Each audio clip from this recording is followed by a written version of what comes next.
Bom dia, pessoal. Bom Bom dia. dia. Bom dia, professor. Bom dia. É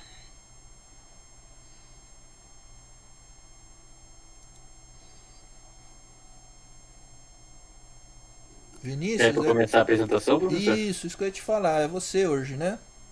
Aham, sou eu sim. Então tá, pode começar. Vou preparar aqui então. Tá bom.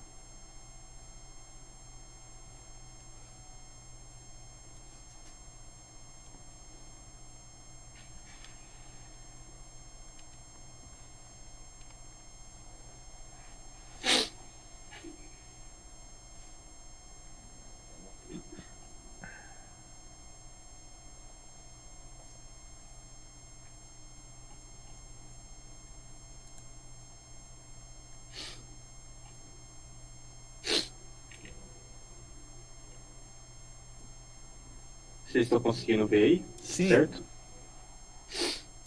Tá bom. Eu vou começar a apresentar hoje sobre a fórmula integral de Cauchy. Cauchy. Cauchy. Outro resultado importante devido a Cauchy é a fórmula da integral. Ela expressa o fato de que uma função analítica em uma região R fica completamente determinada por seus valores na fronteira de R.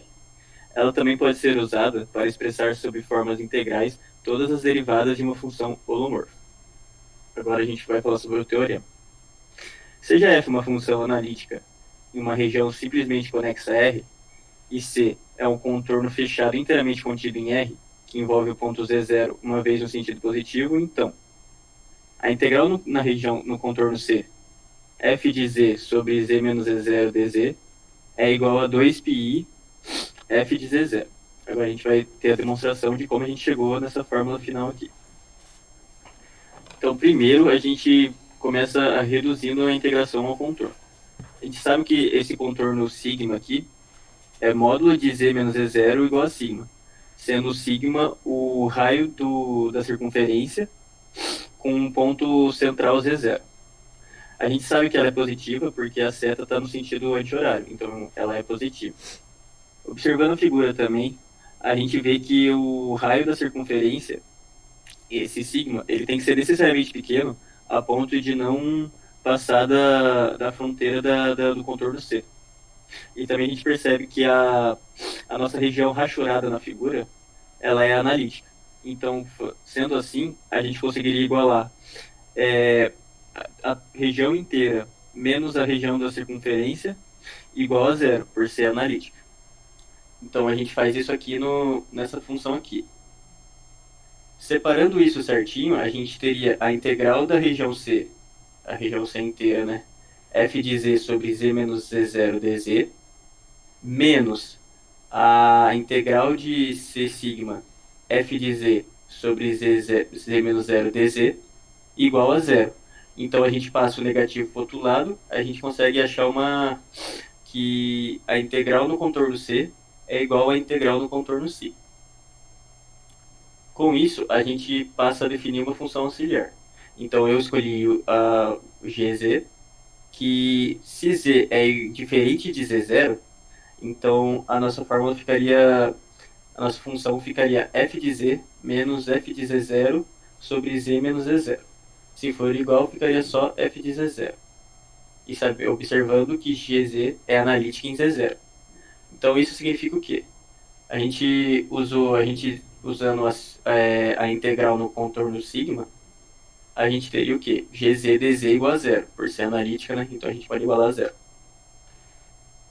Fazendo isso, a gente separou em duas funções aqui, dois integrais, porque sendo essa função, a gente separou ela. Então a gente fez essa função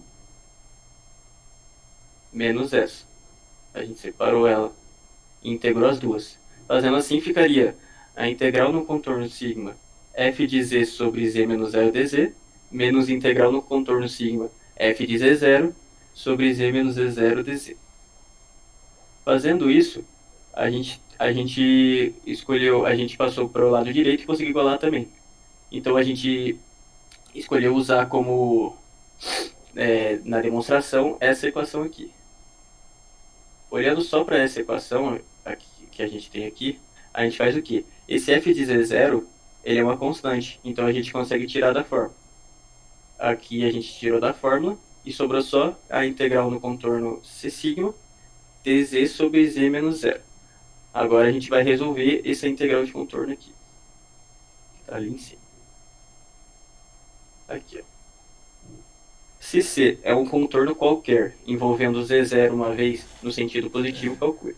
Então a gente tem esse integrando, que é o mesmo da demonstração da teoria, do teorema de Cauchy. Então, pela observação feita acima, verificamos que a integral tem o mesmo resultado se for avaliada ao longo de outro caminho C', qualquer em torno de Z0. Escolheremos então um caminho que admita uma parametrização simples e facilite a solução do problema. Em particular, podemos tomar C' como a circunferência de centro em Z0 e raio sigma, aqui, ó. E com o raio sendo suficientemente pequeno para que C' esteja inteiramente contida na região interior a C. É que nem eu tinha explicado na demonstração ali anterior. Então a gente tem que o contorno está limitado no módulo de Z menos Z0 igual a sigma, que a gente teria o Z menos Z0 estabelecido aqui, que é sigma E elevado a I θ, e o θ, por ser uma circunferência, eles têm que estar entre 0 e 2π. Então logo a gente descobre que dz é I vezes sigma vezes E elevado a I θ, dθ. Então, substituindo nessa integral aqui, nessa função aqui, a gente descobriu o dz, que seria esse, e a gente descobriu o z menos z0. Então, ficaria esse sobre esse daqui. Aí a gente tem isso aqui. A integral é entre 0 e 2π de I sigma E elevado a I θ dθ sobre sigma E I θ ficaria como? A gente consegue cortar esses dois aqui e consegue tirar o número complexo. Então o número complexo fica para fora, sobrando só a integral entre 0 e 2π dθ. Substituindo calculando uma integral normalmente, ficaria 2π menos 0, então ficaria 2π. Então ficaria 2π vezes i, que é a constante fora da integral. A gente encontrou esse como resultado da integral, então. Aí substituindo ali embaixo, a gente ficaria como 2π, que a gente descobriu ali em cima, f de z0, que é a constante fora da integral. Agora a gente acabou de demonstrar a fórmula da teoria de Cauchy. Agora a gente vai para os exemplos. O primeiro exemplo. A gente tem essa integral no contorno C, z dz sobre 9 menos z ao quadrado vezes z mais i, onde o contorno está limitado no módulo igual a 2. O que a gente tem que achar? Primeiro a gente tem que achar os pontos singulares. Os pontos singulares é o que? É o que zeraria aqui embaixo. Então a gente teria aqui, a gente teria o mais e menos 3. E aqui a gente teria o menos i. Então, observando pelo contorno, a gente vê que o mais ou menos 3, ele não está contido na região envolvida. Então, a gente pode tomar o i como ponto singular. Então, o i passa a ser z0. Que nem aqui, ó. Menos i passa a ser z0. E o f de z, então, a gente decide que o f de z é limitado por essa função aqui. Porque esse daqui é o encaixa no ponto singular. Que nem está explícito aqui. Então, substituindo na fórmula de Cauchy, na integral de Cauchy, a gente teria que 2π f de z0, então o z0 é menos i. Então a gente usa o f de menos i. Tendo aqui 2πi, substituindo nessa fórmula aqui, ficaria menos i sobre 9 menos i quadrado, menos i quadrado, fechando aqui. Então a gente sabe que menos i ao quadrado é menos 1. E menos 1 vezes menos ficaria mais. Então aqui ficaria 10. O 10 cortando com esse 2 ficaria 5. E o menos i vezes o i é mais 1. Então ficaria mais 1 vezes π em cima. Chegando ao resultado, π sobre 5. Agora a gente vai para outro exercício. A gente tem o cálculo da seguinte integral. A gente tem a integral no contorno C, dz sobre z ao quadrado mais 1. Se a gente fosse desenhar esse, a gente vê que é um retângulo. É um retângulo com essas seguintes vértices. Mais ou menos 2 e mais ou menos 2i. E a gente vê que os pontos singulares são i e menos i, por ser o círculo das duas por ser o centro das duas circunferências. E a gente percebe que elas também estão contidas no contorno C. Tendo assim, a gente pode reduzir a integral ao cálculo sobre os contornos CI, C1 e C2. Então, a gente teria essa equação aqui, que seria o contorno de C, integral no contorno de C é igual a integral no contorno C1 mais a integral no contorno C2. Sendo assim, a gente vai substituir essa função nessa função aqui embaixo. Então, a gente teria que o integrando i mais o integrando 2. E a gente separou esse z ao quadrado mais 1 em primeiro termo menos o segundo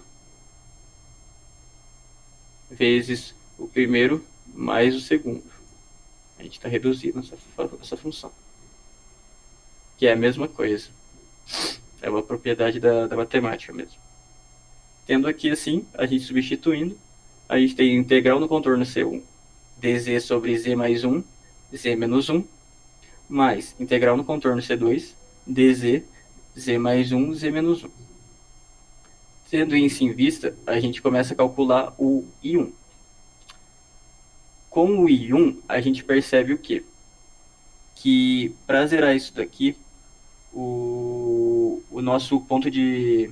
o nosso centro da circunferência é I. Então, onde que zera aqui embaixo no denominador?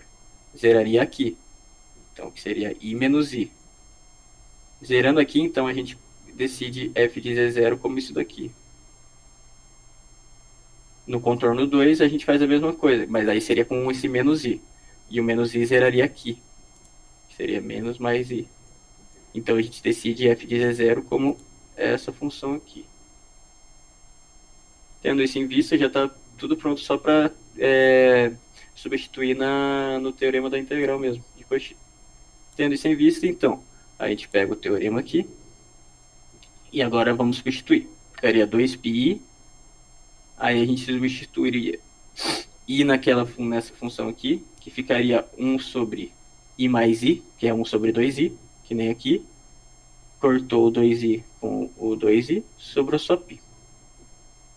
Aí agora para a segunda integral, a gente teria que 1 sobre menos i, que ficaria 1 sobre menos 2i também. Então a gente teria aqui, corto 2i com 2i aqui embaixo, ficaria menos π. Então a gente percebe que a integral procurada é nula, porque a gente vai ter que somar os dois integrandos, sendo mais π menos π igual a zero. Então essa aqui foi a minha apresentação sobre o teorema da integral de Cauchy. Tá. Tem alguma dúvida? Vai lá no começo. Calma aí, professor, deixa eu voltar a apresentar aqui.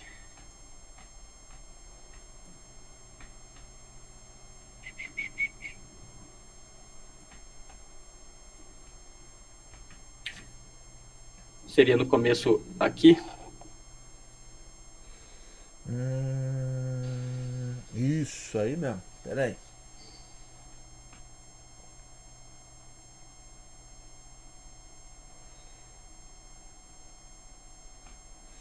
O que é uma função holomorfa? Nos exemplos, lá nos exemplos, tem algum exemplo com isso? Eu acredito que a função holomorfa... Putz, professor, pior que eu esqueci. Então tá bom. Então você vai responder pra mim na quinta-feira que vem. E aí você Ok. vai me falar, porque volta lá. Volto. Aqui. Porque aqui tá falando assim, ó. Outro resultado importante devido a Cauchy é a fórmula integral. Então, que é o assunto que você tá falando. Fórmula integral de Cauchy. Expressa o fato que uma função analítica em uma região F, completamente determinada por seus valores na fronteira. Ela também pode ser usada, quer dizer, a fórmula integral de Cauchy, pode ser usada para expressar sob formas integrais todas as derivadas de uma função holomorfa. Então eu vou querer um exemplo disso daí. Entendi. Professor, é Hum, que eu acho que esse exemplo estaria no próximo grupo. Eu não tenho certeza, mas eu acho que tinha passado a página do meu grupo. Mas se quiser eu trago o exemplo sim. traz Tranquilo, sem sim, problema nenhum. Ok. tá bom? Alguém Uhum. tem pergunta pro Vinícius?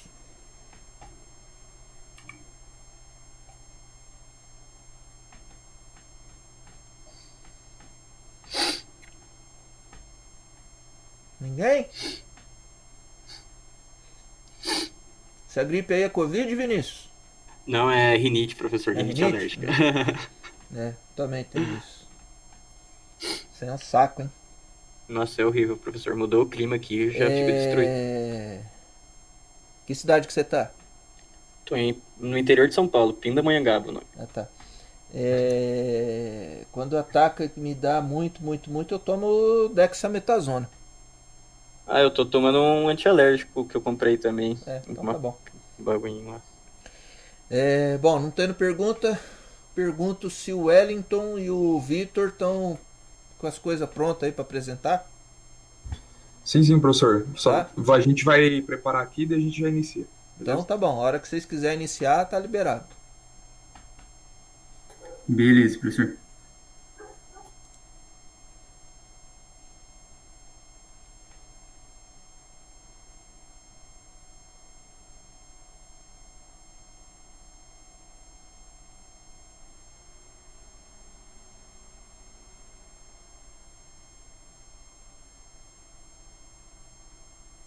Então vou começar a compartilhar aqui, professor. Beleza.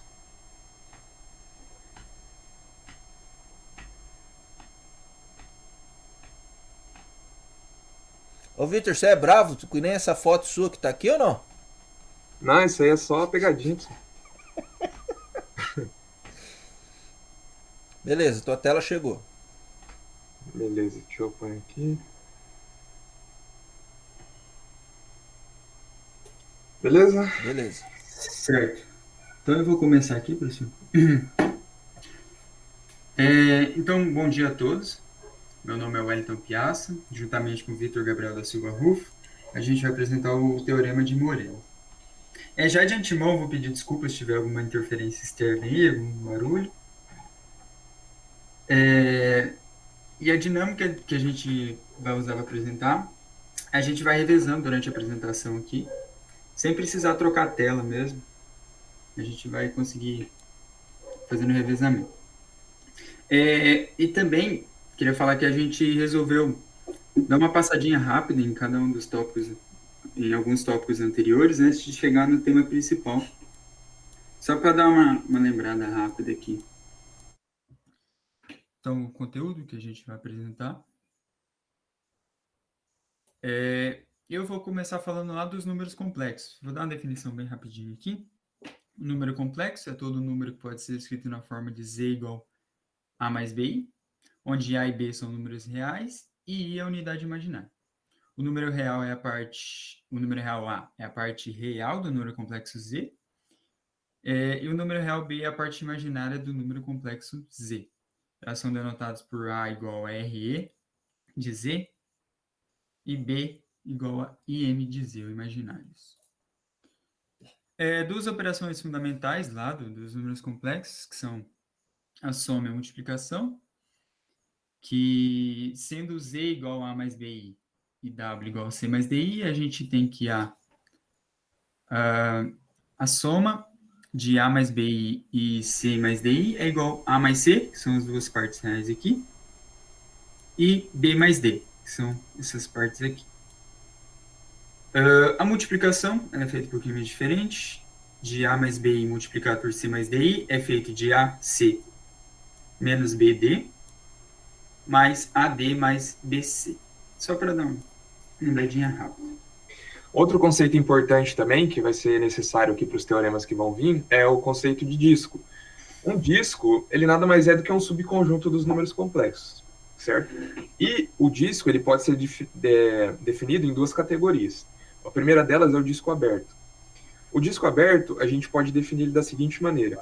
A gente vai falar que um disco D de centro em Z0 e raio R pode ser definido por vai ser composto de todo número complexo Z, tal que a distância entre Z e o centro do círculo, o Z0, é menor que o raio do círculo, né, do disco.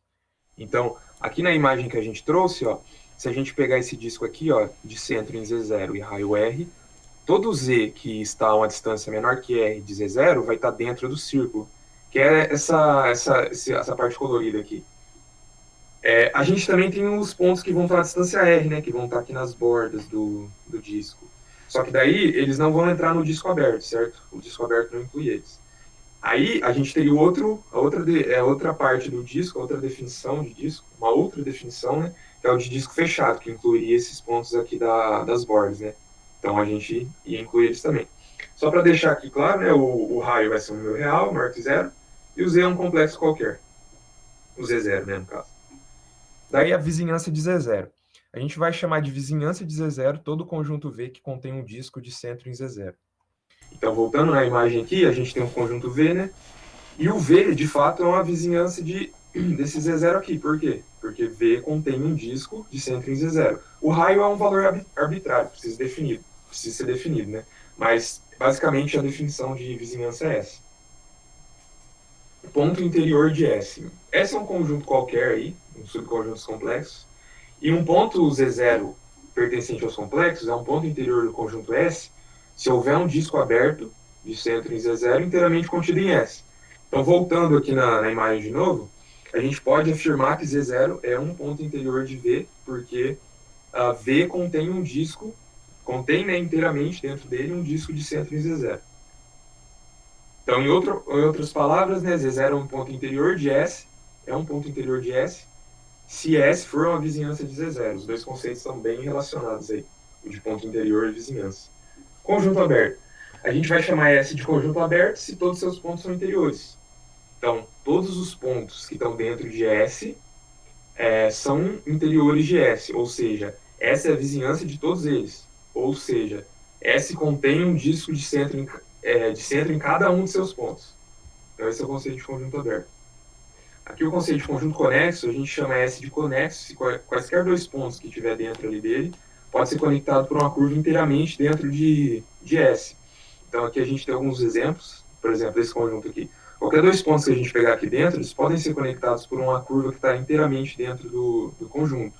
Já esse aqui, ó, perceba que ele tem um buraco no meio. Mas não vai ser um problema, porque tipo, é só a gente contornar esse buraco e ligar os pontos que a gente vai ter uma curva que liga eles que vai estar inteiramente dentro. Agora, nesse terceiro caso aqui, ó, já tem um problema. Se a gente pegar dois pontos que estão aqui em cima, por exemplo, ok, a gente consegue conectar com uma curva inteiramente dentro. Mas se a gente pegar um ponto que está aqui em cima e outro embaixo, aí já não vai dar certo, vai ficar uma parte sobrando para fora. Então, visualmente, a gente percebe que S é conexo se ele for formado por apenas uma peça, entre aspas, digamos assim. Ele não é quebrado em partes aqui, que a gente está vendo. E região, né, vai juntar todos esses conceitos. Então, a gente vai chamar um conjunto S, um subconjunto dos complexos, de região, se ele for aberto e conexo. Ou seja, todos os pontos dele são interiores, por isso aberto, e ele é formado por uma peça só, digamos assim, por isso ele é conexo. Então, é uma região, é isso, basicamente. Um conjunto aberto e conexo. Certo, agora falando um pouco de funções de variável complexa, a gente tem uma definição que seja D um conjunto de números complexos, então aqui a gente vê conjunto D, e seja F uma lei que faz corresponder. Tá aqui F, que representa a lei dessa função.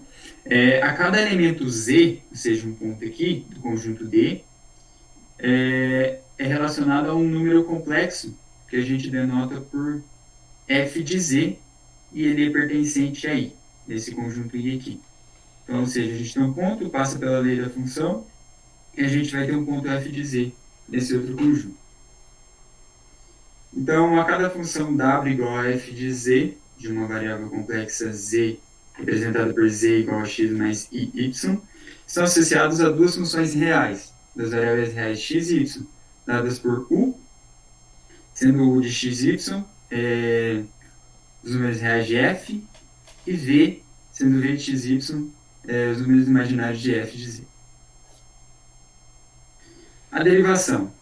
Então, sendo f de A em C, os números complexos, e Z0 pertencente a esses números complexos, ao conjunto complexo, f é diferenciável e a gente tem que f é diferenciável em Z0 quando esse limite aqui, o limite de Z tendendo a Z0 de f de Z menos f de Z0 sobre Z menos Z0 existir e for finito. Função analítica. Então, f é dita analítica em Z0 se for diferenciável em Z0 e em todos os pontos de uma vizinhança de Z0. O conceito de vizinhança o Vitor já explicou ali. E f é dita analítica em uma região R. Então, a gente tem lá um conjunto R. Se f é analítica em todos os pontos de R.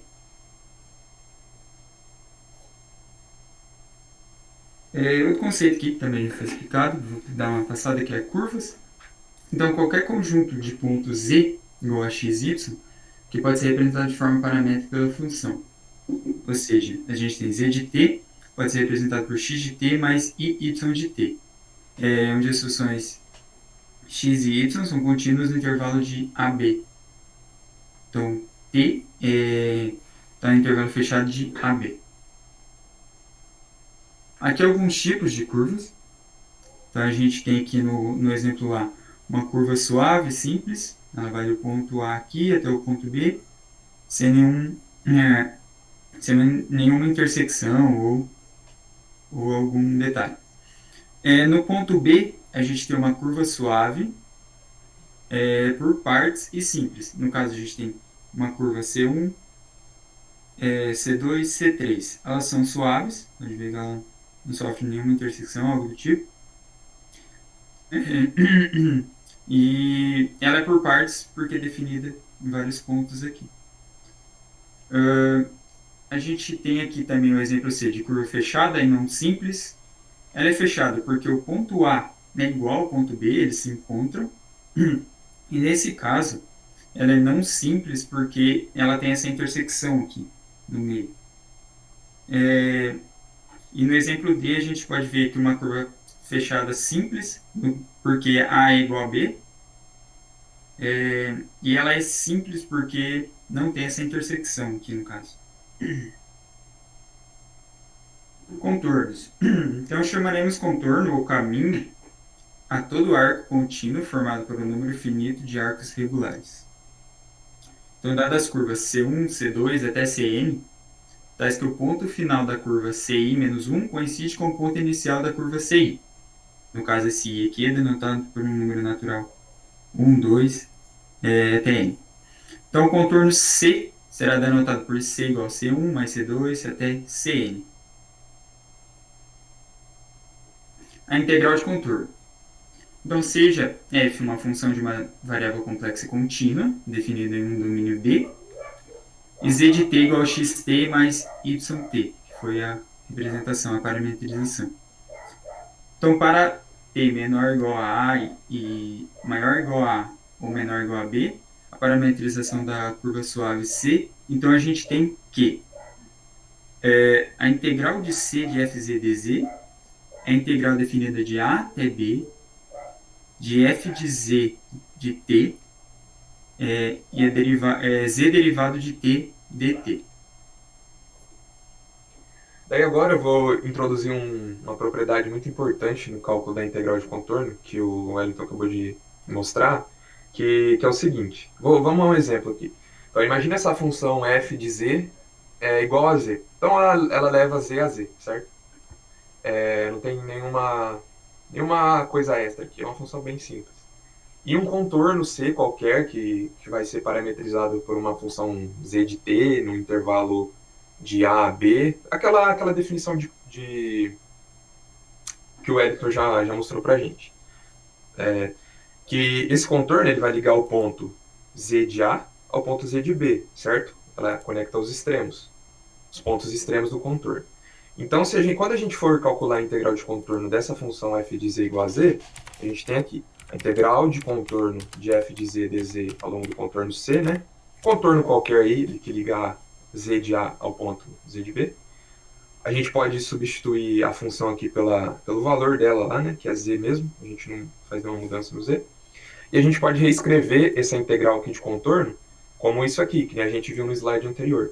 Então a gente pode reescrever essa integral de contorno como sendo a integral de a a b, né, que são os extremos do intervalo de t, né, e a função que gera os pontos, então o z de t multiplicado pela derivada de z de t, né, a derivada z, né, de t dt.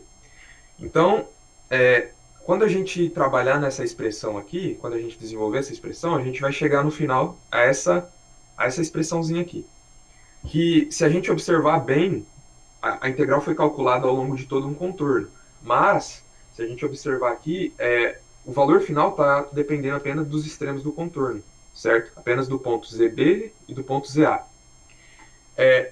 Ok, aí, de fato aqui a gente calculou a integral de contorno ao longo da função f de z, na função f de z igual a z ao longo de um contorno arbitrário, e a gente percebeu que ela está dependendo apenas dos pontos extremos do contorno. Se esse contorno for fechado, ou seja, os extremos se coincidem, né, os pontos extremos coincidem, vai acontecer uma coisa muito interessante, porque o z de b vai passar a ser igual ao z de a, porque eles coincidem. E um número menos ele mesmo dá zero. 0 sobre 2, 0. Ou seja, a gente percebeu que a integral de contorno dessa função aqui em específico depende apenas dos extremos do contorno. E se esse contorno for fechado, os extremos vão coincidir, o que vai fazer a integral, o cálculo, né, se anular. Certo? Mas o Cauchy, ele desenvolveu um teorema que ele mostra que essa propriedade não é particular para essa função aqui. Ela acontece, esse efeito, como que é a palavra? Esse efeito, ele acontece para qualquer função analítica, não só essa funçãozinha aqui do exemplo. Então, o teorema que ele desenvolveu diz o seguinte: se f for uma função analítica numa região simplesmente conexa a R, então f é analítico em todos os pontos dessa região, a gente vai ter que a integral de contorno de f de z dz ao longo desse contorno vai ser igual a zero para todo contorno fechado, ou seja, os pontos extremos coincidem, contido em R. Então a gente tem a regiãozinha R lá, para qualquer contorno fechado que a gente pegar lá dentro, a integral de f, sendo analítica, né, ao longo daquele contorno vai ser zero. Então, no momento que a gente desenvolver essa integral aqui, como a gente fez no exemplo anterior, vai chegar numa expressão que depende apenas dos extremos, os pontos extremos do contorno. Mas como eles vão ser iguais, vai causar que a integral se anule, certo? Essa bolinha aqui no meio, ela só denota que o contorno é fechado. Então, se a gente vê uma integral aqui com a bolinha no meio, a gente já sabe que esse contorno é fechado. Só isso. Não tem muita dúvida, não. É só para deixar mais feinho mesmo. Ok, então falando um pouco das primitivas, a gente diz que uma função f é uma função primitiva de f se o f derivado é igual a f. Essa aí é um teorema cálculo real mesmo. Então, seja f uma função analítica, numa região simplesmente conexa a R, então a forma geral da primitiva ela é dada por f de z, a integral de z0 até z de f, desse símbolo bem feinho zeta aqui, dz mais c, onde o z0 é um ponto qualquer de R, porém fixo. E c é uma constante arbitrária, que a gente já tem na integração. E é feito ao longo de qualquer contorno de R, ligando o z0 a z. Certo. O Vinícius explicou agora há pouco a fórmula da integral de Cauchy. E existe uma extensão dessa fórmula, se assim posso dizer, ou uma diferença na fórmula, uma modificação na fórmula, que pode mostrar para a gente que uma função analítica ela é diferenciável para todas as ordens de derivação. Então aqui, uma função analítica numa região R possui derivadas de todas as ordens, as quais, por sua vez, também são analíticas em R, e podem ser obtidas da fórmula de Cauchy por derivação sob sinal de integração. Então, seja Z um ponto qualquer de R e C um contorno fechado simples todo contido em R, cujo interior seja simplesmente conexo. Então, contém o ponto Z e esteja todo contido em R. Ok. Então, vale aquela fórmula de Cauchy. Essa foi a fórmula apresentada anteriormente. Que é o f de z é igual a 1 sobre 2πi, a integral de contorno ao longo de C, de f de zeta sobre zeta menos z dz. O que no caso eu estou usando o zeta para demonstrar. Então, admitindo por um momento a derivação sob sinal de integração e derivando sucessivamente, a gente vai obter que o f derivado de z, o f' de z, perdão, é 1 sobre 2πi, a integral de contorno ao longo de C, de f de zeta sobre zeta menos z ao quadrado dz. Então, essa aqui é a primeira derivada. A segunda derivada é representada dessa forma. O f duas linhas de z, de 2 fatorial sobre 2πi, na integral de contorno ao longo de C, de f de zeta sobre zeta menos z ao cubo dz. Pode ver aqui que dois valores mudaram. Esse 2, anteriormente era 1, e aqui a gente tem o 3 em vez de 2. Como subiu a potência de derivação, subiu a derivação, então a gente tem valores diferentes. Então, no geral, para deixar genérica essa função, a gente tem que o f da potência de n, o f derivado de n, perdão, de z, é n fatorial sobre 2πi na integral de contorno ao longo de C, de f de zeta, sobre zeta menos z, essa parte não muda, de n mais 1, dz. Então, aqui, o n ele é um número inteiro positivo qualquer. Então, a primeira derivada é representada por n igual a 1, aqui n igual a 2, e aqui vai ser sempre n mais 1. Então, para demonstrar a fórmula da primeira derivada de f, devemos mostrar que o f é igual a f de z mais h menos f de z sobre h, menos a integral de contorno ao longo de C de f de zeta sobre zeta menos z ao quadrado dz. E ela tende a zero com f tendendo a zero, o fzinho. Então, a gente usa a fórmula de Cauchy da função, que é o f de 1 sobre 2πi h, integral de contorno ao longo de C de f de zeta, de tudo isso daqui, dz. E a gente vai chegar a um resultado de h sobre 2πi i, integral de contorno de C, de f de zeta menos z ao quadrado e zeta menos z menos h, dz. Então, fazendo a manipulação aqui dessa função, a gente pode chegar nesse aqui. Dando continuidade aqui, a gente tem uma figura que vai nos ajudar a entender aqui alguns conceitos que ele coloca. Então, a figura a seguir nos mostra que o zeta menos z ele é maior ou igual a d. Então, a gente tem um ponto zeta aqui, que é pertencente a C, essa curva C aqui. E zeta menos z, ele fala que é maior ou igual a d. E realmente, a gente fazer isso aqui, a gente pode ver que é maior que essa distância.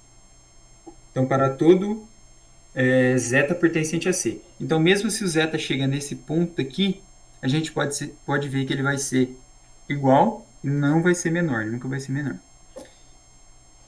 E tomando o módulo de H menor que D sobre 2, H está aqui, D sobre 2, a gente pode ver que o H é menor. A gente vai ter também que o zeta menos Z menos H ele é maior ou igual que zeta menos Z, menos o módulo de H, e tudo isso isso é maior que D sobre 2. Então, sendo L o comprimento de C, a gente tem L aqui, esse comprimento, e M o valor máximo de zeta pertencente a C. A gente vai ter que o Fzão é menor ou igual ao módulo de H vezes M vezes L sobre π vezes D ao quadrado. Isso vai provar para a gente que F tendendo a zero, com H na zero, e conclui a demonstração do teorema e diz a respeito da derivada de f de f de uma linha. Tá, agora, para n maior que 1, anteriormente a gente mostrou para n igual a 1, a primeira derivada. Então, para n maior que 1, a gente tem que, seja um C um caminho qualquer fechado ou não, g de z uma função definida e contínua para z pertencente a C. E n é um número inteiro positivo, então a gente tem a função de f de z é igual à integral de C sobre g de zeta sobre zeta menos z elevado a n, dz. E é regular em todo z pertencente a C. E possui a derivada dada por f de linha de z de n, a integral de C de z, g de zeta sobre zeta menos z de n menos 1, dz. Então a gente vai entrar finalmente no Teorema de Moreira. O Teorema de Moreira, ele é a recíproca do Teorema de Cauchy, que eu falei anteriormente. Então vamos relembrar ele rapidinho aqui. Ele diz o seguinte: se f for uma função analítica, numa região simplesmente conexa a R, então esse fenômeno aqui vai acontecer. Para todo contorno fechado que a gente pegar, que esteja contido em R, se a gente calcular a integral de f ao longo desse contorno, vai ser igual a zero. Por causa da propriedade aqui que eu já expliquei, né? Que a integral depende apenas dos extremos e os extremos coincidem. A gente chega na expressão que zero é integral. Agora, voltando no Teorema de Moreira, ele é recíproco pelo seguinte motivo. Ó. Se a gente observar ele, a gente está fazendo o caminho inverso. Então, seja f uma função contínua numa região R, tal que a gente observa que esse fenômeno acontece. Então, esse fenômeno de calcular o cálculo da integral de f ao longo do contorno C é igual a zero para todo contorno fechado contido propriamente em R. E se a gente observar que esse fenômeno está acontecendo, então a gente conclui que f é analítica. Então, de novo, f é uma função contínua em R, a gente tem uma região R, e a gente observa esse fenômeno. Para qualquer contorno fechado que a gente pega ali dentro, o cálculo da integral de f ao longo desse contorno dá zero. Então, f é analítica. O teorema de Cauchy era ao contrário. Se f é analítica, então a integral de contorno de f ao longo de qualquer contorno fechado dentro da região, zero. Aqui é o contrário. Ó. Se a gente está observando que o cálculo, a integral de contorno de f é igual a zero para qualquer contorno fechado que a gente pega, então a gente conclui que f é analítica. A gente pode demonstrar isso aqui a partir de dois teoremas aí que o Wellington explicou, que é o teorema da função primitiva e o teorema das derivadas de todas as ordens. Então a gente pode partir da expressão da fórmula geral da função primitiva, que é essa aqui, que o Wellington explicou. Ela foi elaborada a partir da função f, né? Fzinho, usando o teorema da função primitiva, que a gente já viu. Então, a demonstração do teorema da função primitiva, ele mostra que esse fzão, ele vai ser analítica em R, certo? E que a derivada dele, de fato, é igual ao fzinho. Então, fzão linha é igual a fzinho. Segura essa informação aí. E o teorema das derivadas de todas as ordens, ela diz que uma função analítica qualquer, em uma região R, né, possui derivadas de todas as ordens, as quais também são analíticas em R. Certo. Eu disse que fzão é analítica em R. E eu disse que fzão linha também fzão linha é igual a fzinho. Mas o teorema das derivadas de todas as ordens diz que fzão linha também vai ser analítica em R. Ou seja, fzinho é de fato analítica em R, o que completa a nossa demonstração. A gente tem outro teorema muito importante aqui também, na análise complexa, que é o teorema de Liouville. Nem sei se é assim se pronuncia. Tá certo isso aí, professor? Liouville? Tá certo. Liouville. Daí, para a gente apresentar ele, a gente vai passar por dois teoremas que são base na sua demonstração. Que é o teorema da desigualdade de Cauchy, que diz o seguinte: seja f uma função analítica numa região simplesmente conexa a R, que contém uma circunferência de centro em Z0 e raio R, R sendo um valor real arbitrário, um arc zero, e f, se a gente observar que f é limitada por um certo m nessa circunferência R, então vale essa relação aqui. A derivada de ordem n de Z0, o módulo disso, né, vai ser menor ou igual que o valor que limita a função f, né, multiplicado por n fatorial, que é a ordem da derivada, sobre o raio, né, do círculo, da circunferência, elevado a n, que é a ordem da derivada. Então a ordem vai 2, 3, até continuando. Então é isso, a gente tem uma função analítica na região R, simplesmente conexa, e a gente, dentro dessa região, a gente pega uma circunferência de centro em Z0 e um raio R. Se a gente observar que f é limitada por m ali dentro do CR, então vale essa relação aqui. Ser limitada significa que para qualquer Z0 que a gente pegar, um Z0 qualquer ali dentro da circunferência, se a gente calcular f nesse Z0, nunca vai ser maior que m, vai ser sempre menor ou igual que m. A gente tem o teorema da função constante, que diz que se f é analítica em uma região R, então a derivada seja f, né, uma função analítica em uma região R.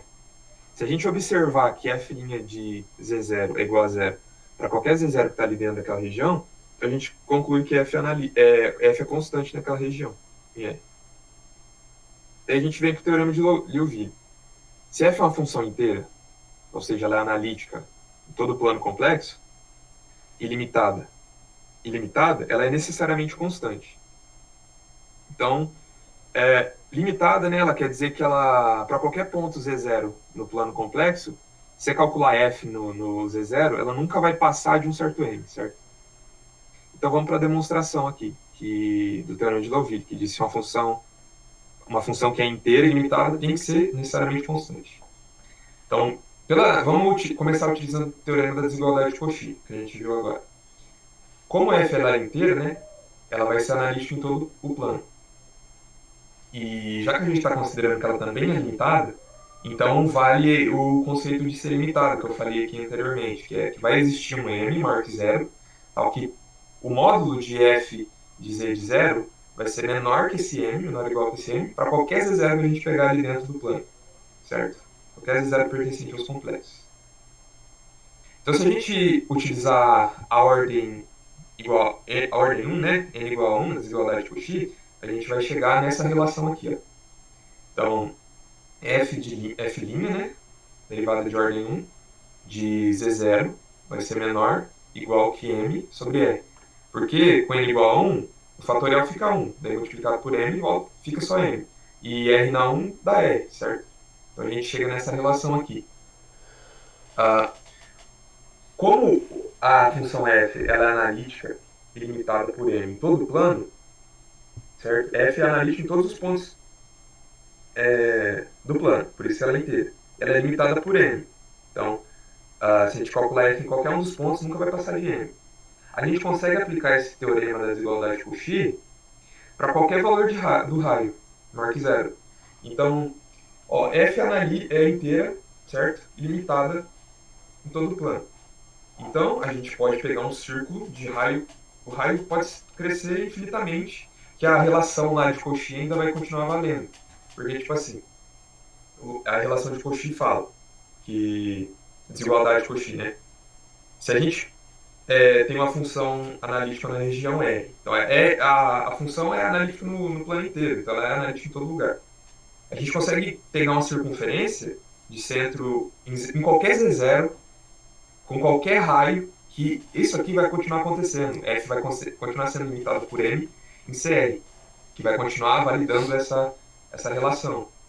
Então, a gente pode aplicar o limite aqui em R, ou seja, fazer o círculo abranger infinitamente tudo, que essa relação aqui vai ser verdade. E se a gente fizer isso, pegar um círculo muito grande, com um valor de raio muito grande, F vai continuar sendo limitada por M, certo? Por isso vale a relação. Isso aqui vai fazer tender a zero, né? Esse valor. Ou seja, a gente está falando que para qualquer Z0 que a gente pegue no plano complexo, e considerando que o raio do círculo é gigantesco, né, essa relação vai valer.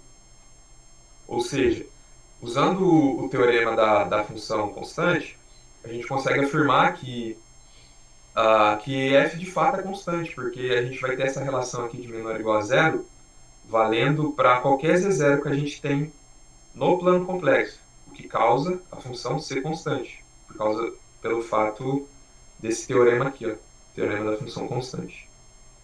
Essa foi a demonstração do teorema de Liouville. E uma observação que é muito legal também é que o teorema fundamental da álgebra lá atrás, aquele teorema importante, ele pode ser demonstrado utilizando os resultados do teorema de Liouville. Fazia parte nosso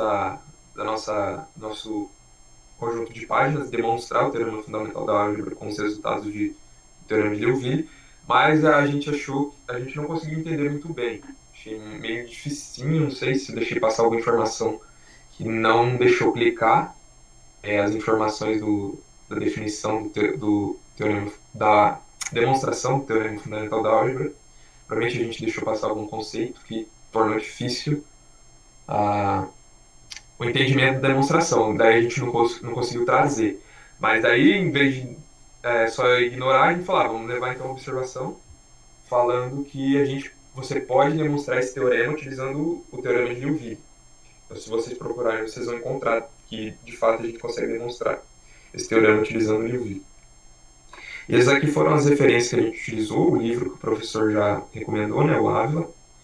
E a gente utilizou também um curso no YouTube de variáveis complexas, que ajudou bastante, e uma aula específica que falava de conjuntos de pontos no plano complexo. Então, a nossa apresentação é isso. Foi isso. E a gente abre para pergunta agora. Beleza. Perguntas?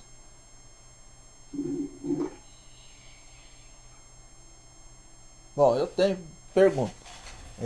Mas antes deixa eu fazer o seguinte. Eu preciso compartilhar minha tela. Beleza, deixa eu parar aqui.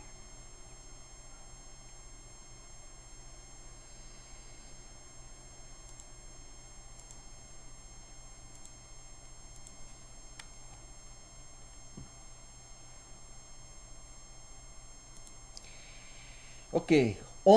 Acho que foi ontem que eu falei desse conjunto aqui. E eu acho que eu não empolgado falei que esse conjunto aqui era conexo.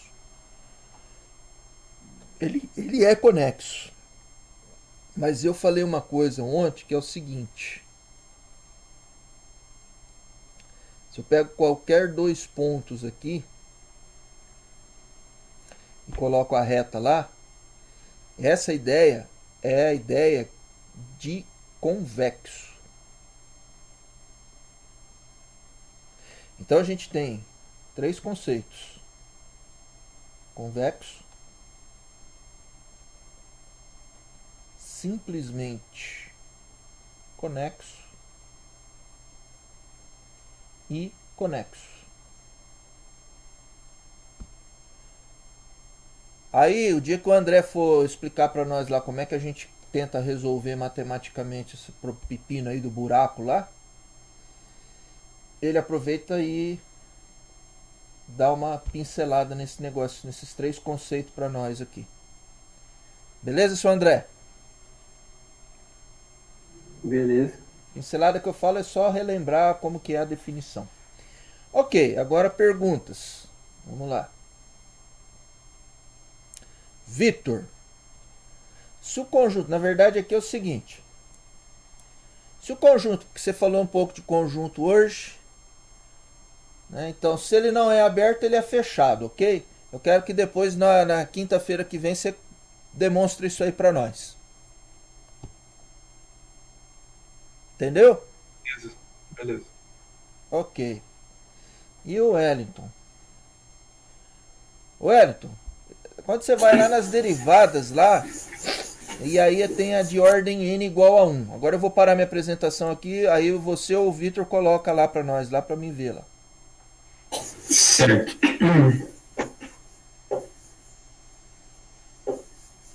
Só um minutinho. Sim, senhor.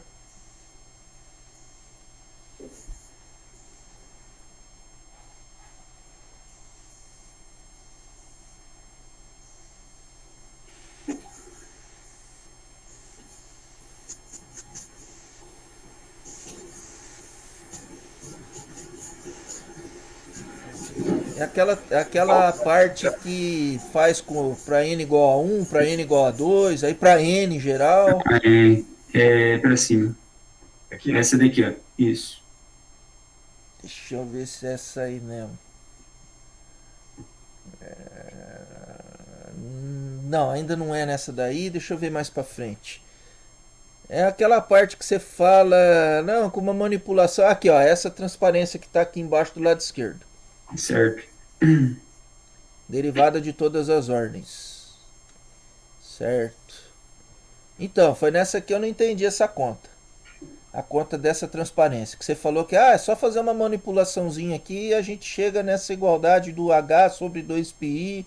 Aí a integral de f de zeta, lá, dz.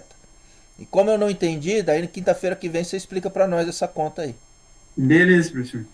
É Tudo que bem? no livro ele dava direto, aí eu peguei direto, mas eu posso tentar trazer Certo. os Então, passos daqui. então tá. É que você falou que é só fazer uma manipulação aí. Então quero ver. Simples não é, Eu com quero certeza. ver como que é essa manipulação aí quinta-feira que então, vem.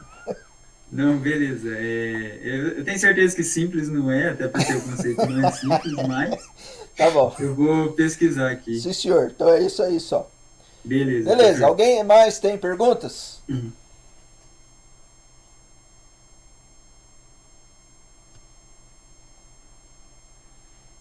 Não? Ok, então, não tendo perguntas, a gente vai encerrar por aqui hoje. E daqui a pouco eu subo o vídeo lá. Semana que vem a gente se vê. Bom final de semana. Bom feriado. Toma cuidado com o vírus, porque o vírus ainda está ativo. Pegando bastante gente. Então vocês tomam cuidado, hein? Valeu, muito obrigado. Professor, rapidinho, uma dúvida. Diga. O senhor quer que eu apresente na quarta ou na quinta essa? Pode ser na quinta. Na quinta? É. Beleza, então, Mas se professor. até lá não tiver conseguido, vamos protelando aí para outro dia. Beleza, então, professor. Fala, Vitor. Tipo, a gente vai explicar isso aí rapidinho antes do pessoal começar na quinta ou vai ser depois? Pode ser antes, pode ser depois. Se a explicação for demorada, pode ser depois. Não tem problema. Então, beleza, então. Beleza? Beleza. Então tá bom. Valeu, professor. Falou. Até mais. Falou, professor. Bom final de semana. Obrigado. Vocês também. Tchau. Bom final de semana. Vão com Deus. Boa Páscoa aí, professor. Obrigado. Você também. Obrigado.